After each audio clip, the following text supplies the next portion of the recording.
Ladies and gentlemen, please welcome the Senior Director of Multimedia and Event Sponsorship Sales for Black Enterprise, Renaa Daniels. Thank you. You've just shared a wonderful meal and I'm sure enjoyed a lovely chat with the person sitting to your left or right. But now it's time to change the conversation. Our panel topic, how to cultivate diverse allies, led by two esteemed women of power, will engage in an exploration of unconscious biases and fears and offer steps toward a positive resolve.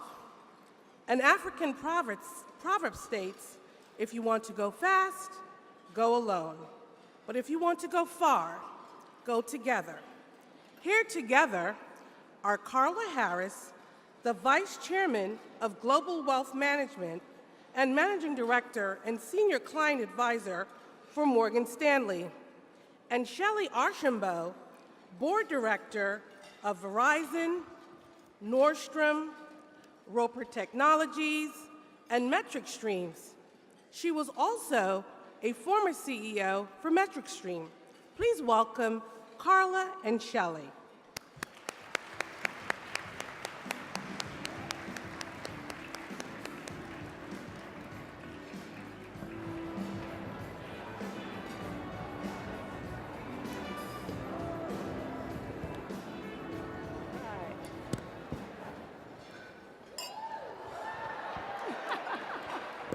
Take a sip.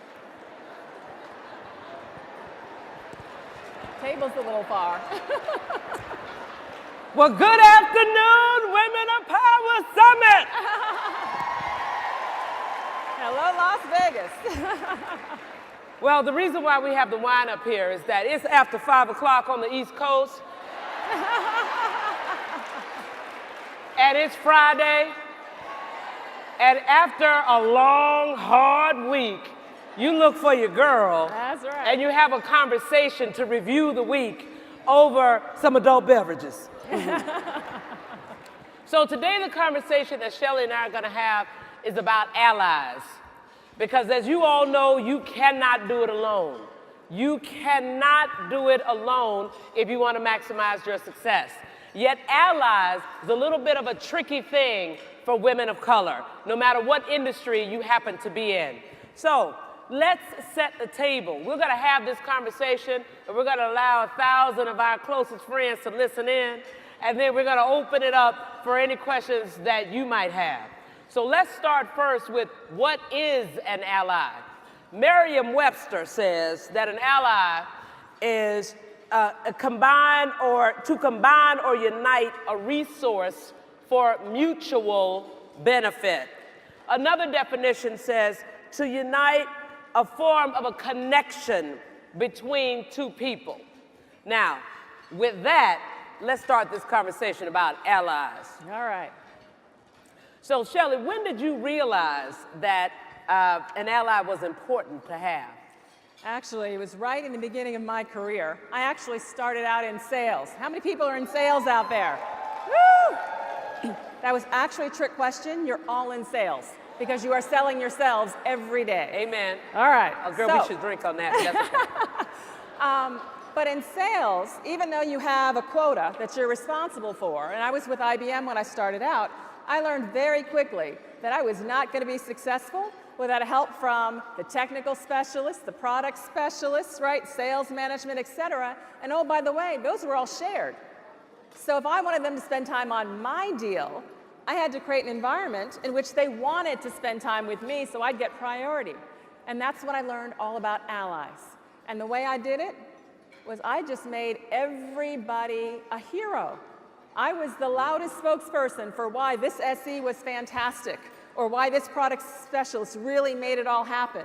Because by being their cheerleader, guess what happens? They start to cheer you on.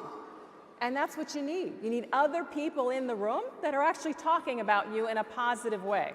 So sales kicked it off for me right in the get-go. How about you, Carla? Well, I'll tell you, before I go there, that's an important point because so often when you are in sales, people give you a clear quota or a target of what you're supposed to do. So it feels like it's individual.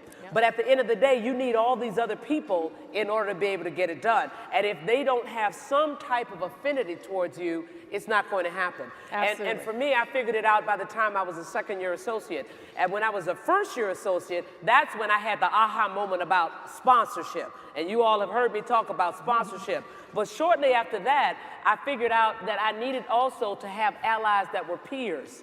Because as long as I stayed to myself, it didn't matter how smart I was, it didn't matter how I got the work done, I was an island.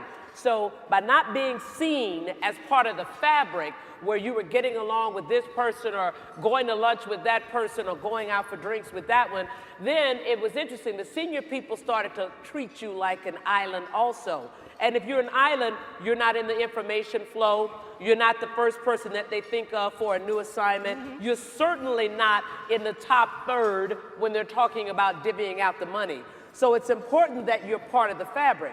Now the challenge is, and I've heard so many women say that, is, but wait a minute, nobody's asking me to go out to lunch. You know, they're all going over there for after work drinks on Thursday. Nobody's inviting me.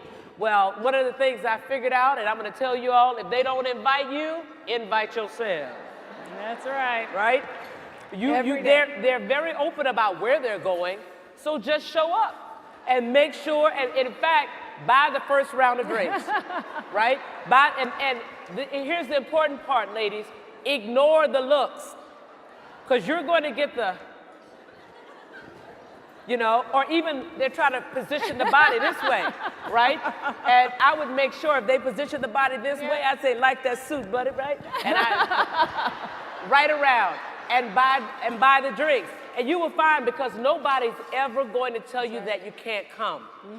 And they will actually start to soften. And in fact, when you're buying the drinks, you don't have to worry about it. They'll invite you the next time. That's right? for sure. For sure. But it's an investment in you, because it's important that you build an ally base even among your peers. Because here's another secret. They're scared of you. They're scared of you. They see you coming because you're one of the only in there. So they think you must be exceptional. And they happen to be right. But if they fear you, they're not going to embrace you, and it's going to be harder to get the ally. That's right. The other thing, you talked about your peers and pulling around your peers, but I'll also tell you, it's very important to create allies up and down the chain. One of the best allies I ever created when I was at IBM was the assistant to the vice president, right? The assistant to the vice president. She knows everything, all the priorities, what's hot, etc. And you know what? It wasn't that hard to do. One day I was walking past her desk and I could tell she was frazzled, all right? And I said, Ginny, what's wrong? She goes, oh, I just got too much going on. I said, well, what can I do to help? She goes, oh, no, you can't help me. I got to do Ken's expense report and I'm late, and if he doesn't get, paid back in time, da-da-da-da-da. And I said, Ginny, let me help. And what I did was I called American Express and got extension for her to actually do the submission so he wouldn't get fined. Well, Ginny became my ally from that point on. I got the heads up when things were going down, right? I knew, right, what the priorities were. Or she'd look at something I sent in and she'd send it back and say, Shelley, Ken really likes it this way, right?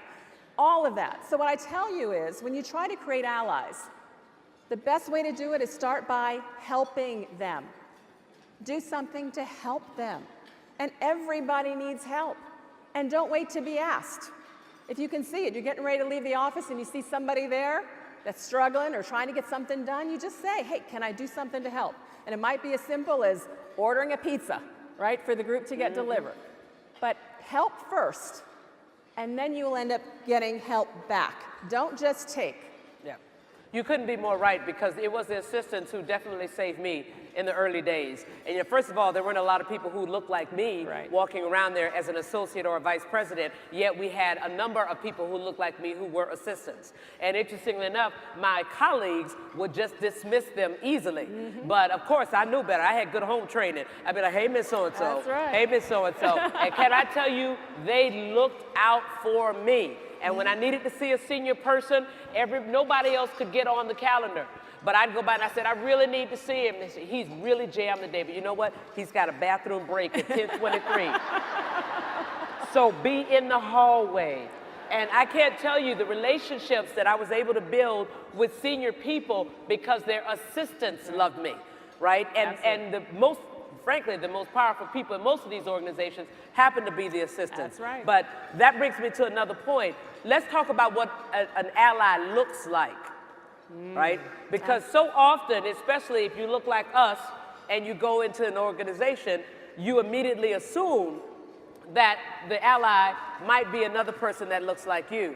And we completely ignore the other options. Absolutely. So, You know, it's interesting, Carla, because I work and have always worked in a white male-dominated industry called tech. So yes, you go into a group and you figure out, oh, the African Americans are going to have a natural affinity, so they will be my allies. And I'll be candid, great people look like us, lousy people look like us too. There are good people that in all colors, all shapes, all genders. So don't take bad experiences and assume that is everybody in that particular category. Most of my allies, though, as a result, I've absolutely had black and Hispanic and everything else, but most of them have been white male because that's who the majority of the population is. And one of the challenges that we tend to have, especially as black women, is, you know, we've got a lot that we have dealt with, and we tend to hold ourselves pretty tight. We don't give up trust easily. wait, let's call a thing a thing. We have trust issues. There you go. Right? There you go. You said At the it. end of the day, can I get an amen in the room? We have trust right. issues. Because if anybody has done us a wrong, and especially somebody who looks like somebody that does not look like us, we then somehow consciously and unconsciously ascribe that sin to everybody else who looks like that. And yet it's that lack of trust that really presents a challenge for us extending ourselves. And that is the real reason why we have such a hard time getting allies. It's because true. we don't trust the other side. Yep. So the question is, how do we get past that? Yeah. The key, at least that I've used, is most people that are good, they show it. And in a conversation, in an engagement, you will find some way in which they demonstrate they actually care. Right? And I don't mean care in terms of long-term relationship and love. I'm not talking about that. I'm talking about just care for you as a person. They'll ask a question about your family, or they'll remember something that happened a few weeks ago and follow up on it. That tells you that they actually care a little bit. When you see a little bit of caring, when I do, I use that as an inroad to actually go build that relationship. And oh, by the way, it works two ways. You want to be strategic about relationships that you're creating and allies that you're building.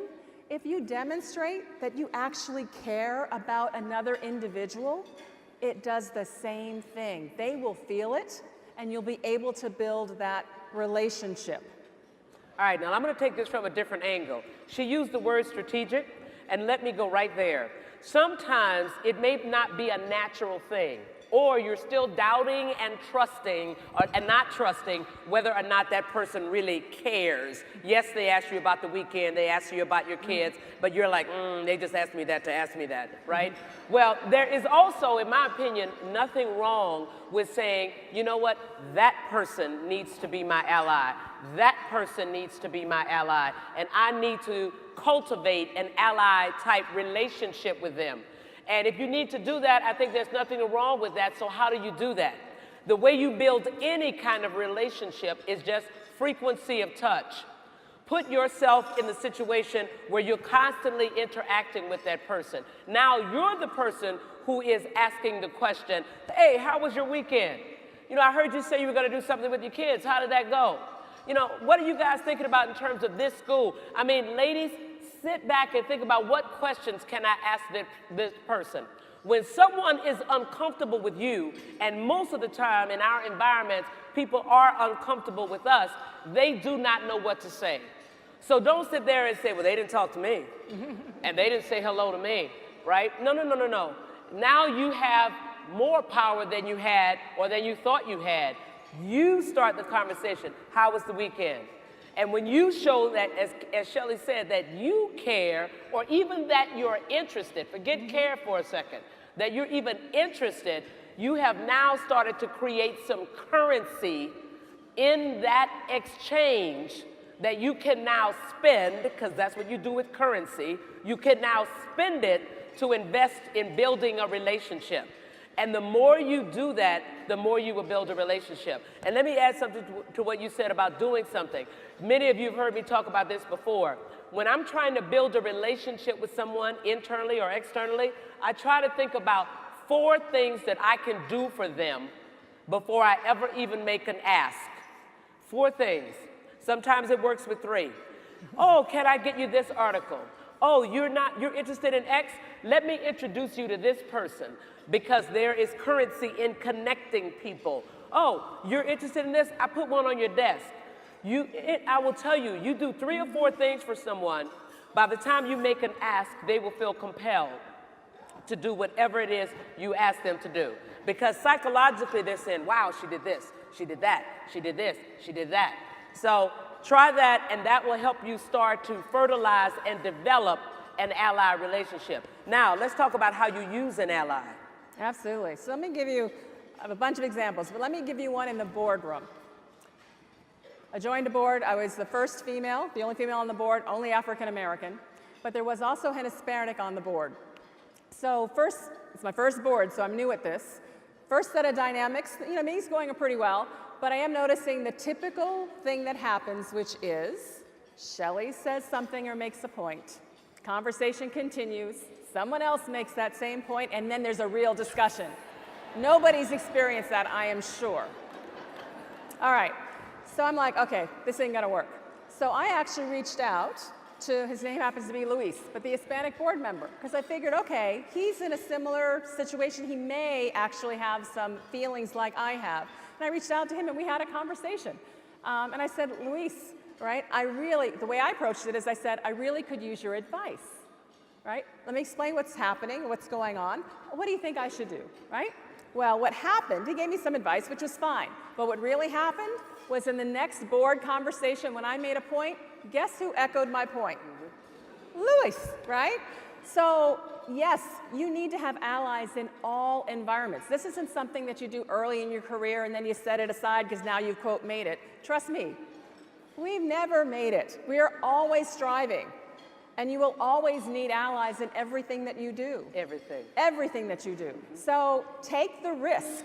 One of the things that I hear people say, well, gosh, what if? They talk themselves out of it. Oh, I can't approach Luis because what if he then thinks I'm weak? Or what if he doesn't get what I'm actually talking about? Or, all these fear things go through your head, which keeps you from actually doing it. People make decisions based upon facts, not fear. Ask the question, what's the worst that can happen? The worst that can happen is he doesn't help you. And you know what? You're in the same situation you were to begin with. There was no risk there. So don't let fear of what could possibly happen stop you from actually acting in your own self-interest.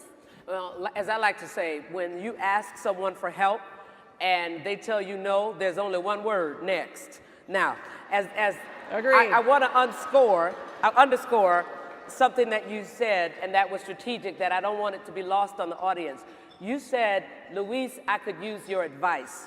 And the playbook point here, ladies and gentlemen, is that the one thing that we all have in common as humans is a need to be needed. So when you say to someone, I need your help, it is really hard for that person not to try to do something to be helpful. They may not be as helpful as they could be, but they're going to be compelled to do something because of that thing that we share in common, that need to be needed. So again, it's not what you say, it's how you say it. And the fact that you said, I could use your advice, or I could use your help. I did the exact same thing, Shelley, when I went onto my first board, because as the new girl on the block, you're now walking into a room with other CEOs or other very accomplished people, and you just happen to be the new girl on the block. And it's really difficult to figure out how to land your voice in the room. So you absolutely need allies when you're going into a new situation. And another playbook point is to try to have the meeting before the meeting. Right? When you're going into the meeting and you know you need allies in the room and you haven't had a lot of time to build those relationships, go up to someone, even in that moment, and say, I got to make this presentation point. I know you've done this 5 times before. Are there any hot buttons I need to know about? I sure would appreciate a word of advice. And again, it's going to be hard, but you have to exercise your power and make the ask. Absolutely. Carla talked about innately, right? We all want to be needed. Well, the other thing that we all really like, frankly, is getting the stroked, right? Is getting stroked. So you also want to make sure with these allies you're creating, you want to give them credit. You want to give them credit for what's transpired to make them feel good that they actually had the impact, right, on you. So when I was working to create allies, I would absolutely do that. I would go back up to John, Sam, Sue, whoever it happens to be, and just say, oh, remember that advice you gave me? Or remember that help? Or even Luis in the meeting afterwards? I totally praised him for what he did. And what did that do? Made him feel great, and he was gonna keep on doing it. And oh, by the way, it makes them talk positively about you because they feel they're having a personal impact on your success, which is the other way, stroking. So just points. Help, ask for help and assistance, but also make sure you give the credit over and over and over again. Yes, another playbook point. Most important pronoun that you can use in your environment is we, not I. And I know it's tough sometimes, especially when you feel like I have done all the work. But at the end of the day, say we. And even those who know that you've done all the work, they'll be sort of looking at it, but they will respect the fact that you did that. And it will compel them to double down and to invest again. And guess what? It doesn't matter that you're saying we and you're worried about, oh, well, what about me? I won't get the credit. Who's telling the story? Who's telling the story? So you want to be the first person to go out there and tell the story. I can't tell you, even at my senior level, how many times I'll send an email up and say, boy, the team did an awesome job. We did blah, blah, blah, blah, blah. It also underscores in the reader's mind about who you are as a leader, even if you are not necessarily leading that team. So let's talk about the toughest situation in the last 30 seconds that we have before we open it up to Q&A around allies. Have you ever had a situation where you had to fire an ally? Did you tell them, you know, you're not my ally anymore, I'm not going to deal with you anymore? Or let's talk about that, because I know that question's out there. I can feel it. Actually, interesting. I had one situation like that, and that's when I got the CEO job. So I was hired to be CEO of a company where there was a founder. And you don't get hired as a CEO if the investors don't believe that you and the founder will get along very well, right? Right. So we were allies. We developed a great relationship, the whole bit. Roll the clock forward. It's now 10, 11, 12 months later. And this is becoming a problem because he's the founder, I'm the CEO, but he doesn't really like the fact that I'm the CEO. It's finally dawned on him that I'm actually the CEO. So he's starting to put me in boxes and things are it's not going to work. We are not going to be able to play well together. And so bottom line is, I knew he had to go. Now, back to allies, that's not an easy thing to do. No. So I had to get board members, I had to get investors. I mean, I had to do a lot of work. And then I had to get some key team members because he was one of the founders, right? On my side and part of all this before we actually executed him leaving. So yes, that absolutely happens. But the point is, an ally and long-term friend, those aren't the same things. Those are two different things. At the end of the day, you've got a job to do, you've got a business to run. And so you have to make sure that you are doing, acting, and being decisive in line with what needs to get done in business, regardless of all the relationships. Now, fast forward, that was, how long ago, Scotty? It was about 10 years ago. We had dinner at his house just 4 months ago. We are friends. We managed to get through that, to then get the relationship back, and actually to become friends. So all I'm saying is, it can be done. Yeah, but as the bishop so eloquently said this morning, your allies are not necessarily your personal relationships. Let's open it up. Questions? And there are microphones up front. Microphones all the way at the front.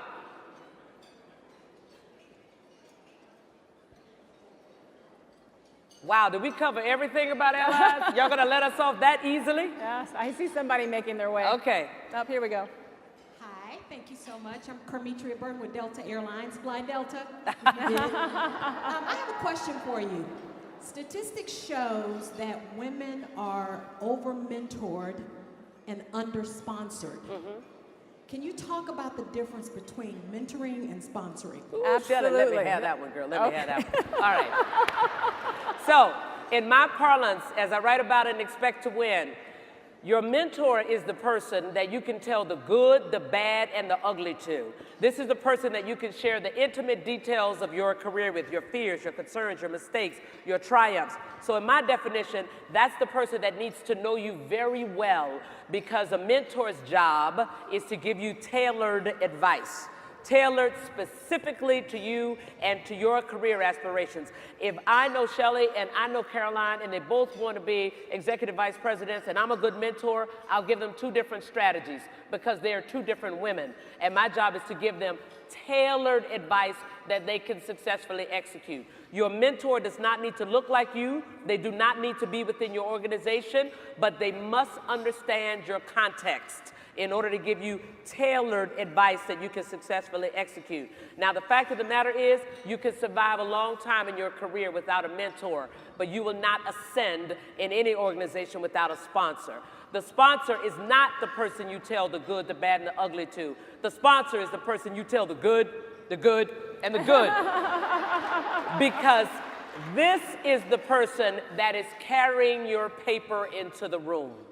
This is the person that behind closed doors, that will argue passionately that you have the great bonus, you get the great promotion, you get the next great opportunity. Make no mistake, this is the person that is spending their valuable political and social capital on you. And so yes, there are lots of people who are assigned to us, especially in corporate environments, as mentors. But the sponsor is the person that has a seat at the table and has the juice to get it done for you, whatever it happens to be. And it's hard for us to get that because of what we've been talking about. We don't invest in those relationships.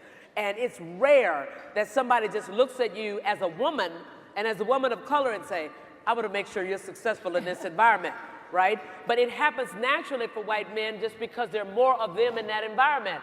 So it's natural. But you have to sometimes exercise your power and ask for that. So very fundamental difference.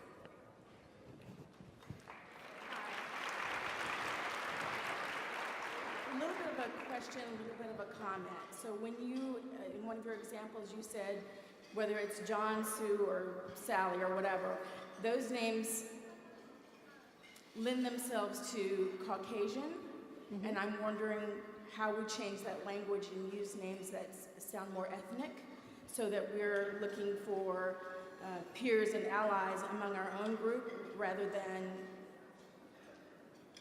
Yep, absolutely a fair point. As I said earlier, it's important to have allies across the full spectrum.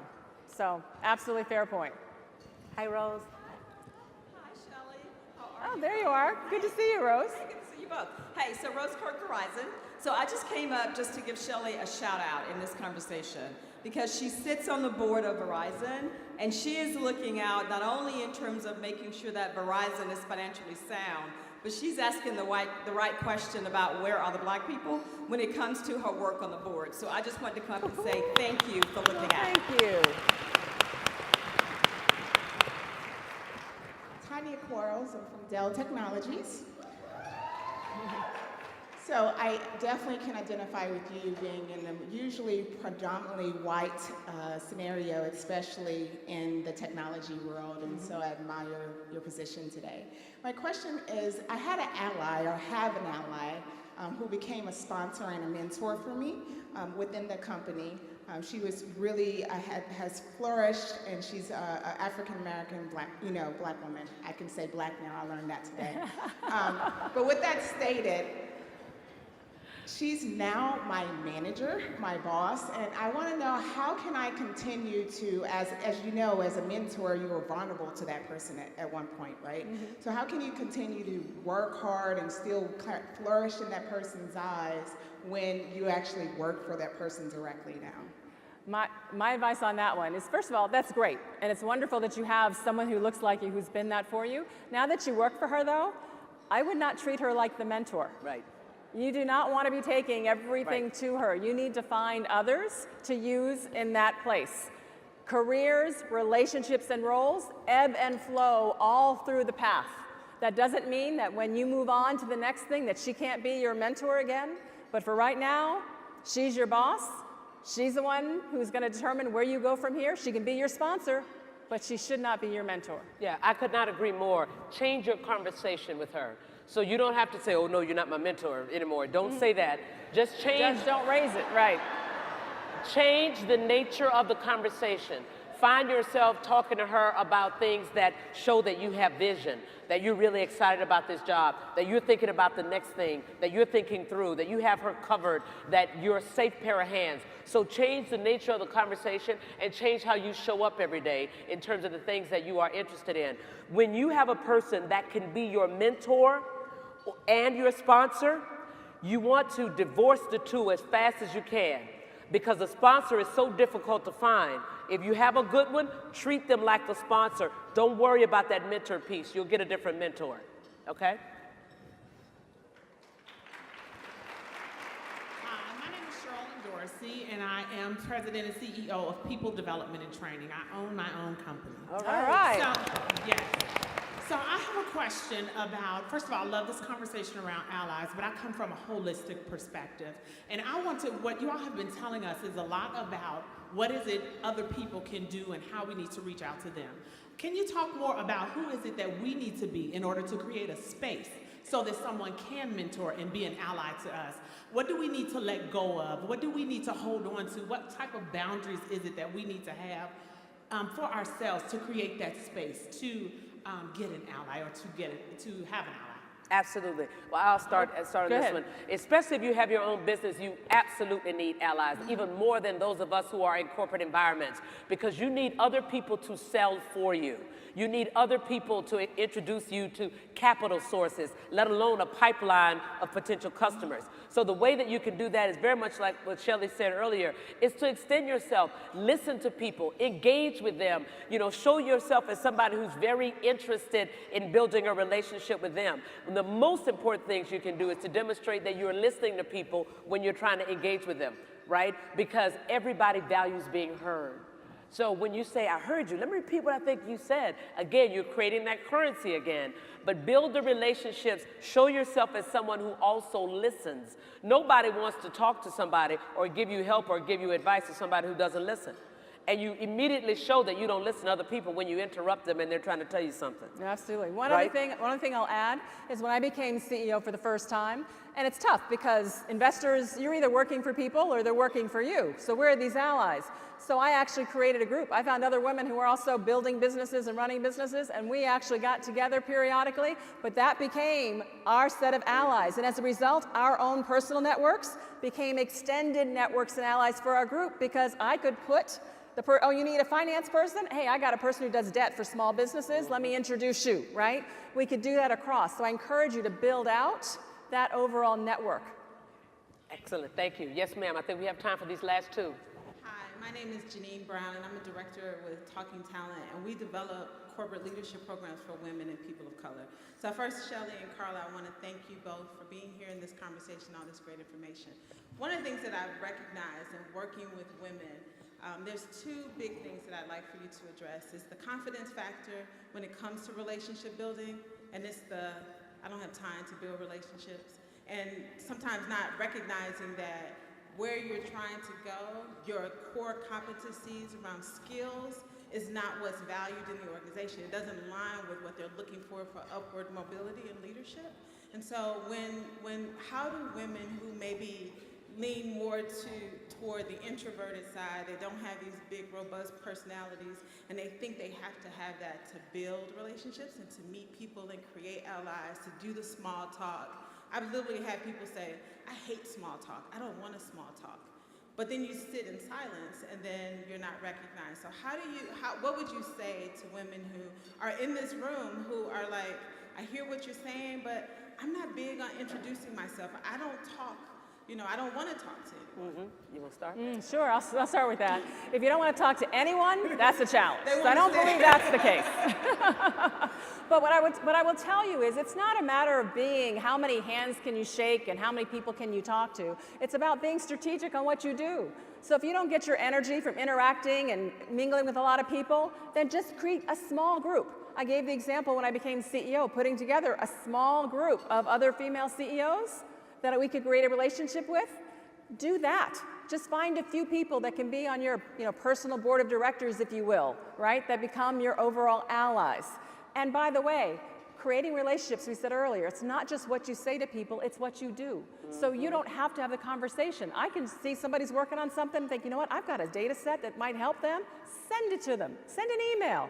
You can do a lot of this without the act today, without actually having to say a word. Use email, use text. There's a lot of ways that you can communicate without having to do it direct and still be able to add value, share articles, whatever it might be that you think others might need or could find help in.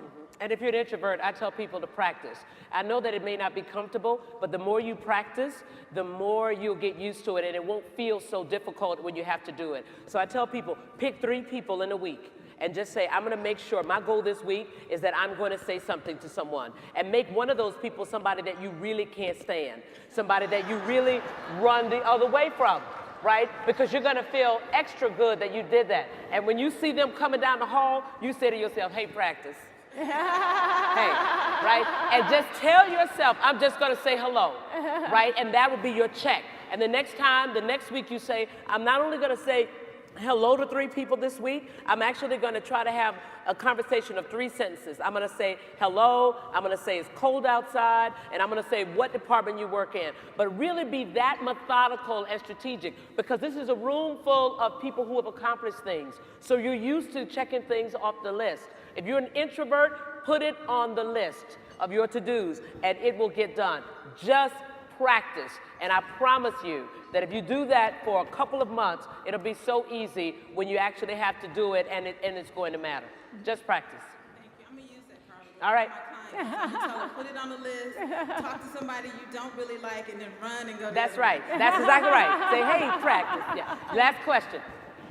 Good afternoon. My name is Maria Hardiman. I'm from LinkedIn. And first, before I wanted to ask my question, Ms. Harris, I wanted to thank you so much for your keynote at last year's Talent Connect. It still reverberates. Everyone loves it, and they always ask for it. So thank you so much. My question is, when working with allies and you are cultivating your tribe, how do you manage, and I'll try to keep it short, how do you manage a relationship with someone who's still a mentor, they're still an ally, and they are pushing or encouraging you to go into a realm or a world where you know in your heart that's not where you want to go. But you know they mean well for you, yes, and they want the best, and they keep doing that, okay, but you know that's not what you want. Understood.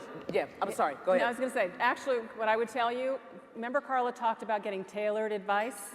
If you know this is absolutely not what you want to do, you actually need to have that conversation with your mentor, whoever it is, to say, I know this is what you want for me, it's not what I want for me. So let's figure out how you can help me with what I want for me and shift that conversation. It may mean you need to get a different mentor if someone actually gets stuck on an area that you aren't comfortable. But make sure that you're not comfortable for the right reason. Right. And analyze that and make sure it's the right reason. And I'm going to say, I'd actually have a slightly different conversation. Conversation I would have is, why do you want me to go in this area? Why are you pushing me here? And here's why I would ask that question first. They may know something that they can't tell you about the other space that you want to go, which is why they're trying. I actually write about this in my book, Strategize to Win. They are trying to push you here because they know something that you don't know that's going to help you if you go here. And you may not have to go there for very long, you just may need to touch it. So before you tell them this is not what you want to do, I'd say, why are you pushing me in that direction? Do you know something I should know? Because maybe they're going to shut down where you are now, or maybe they're going to shut down, or maybe they're going to shut down the place that you want to go, but they can't tell you that. So make sure you ask that question before you express that sentiment. Well, Shelley, girl, I think we've had a good conversation. Thank you, Carla.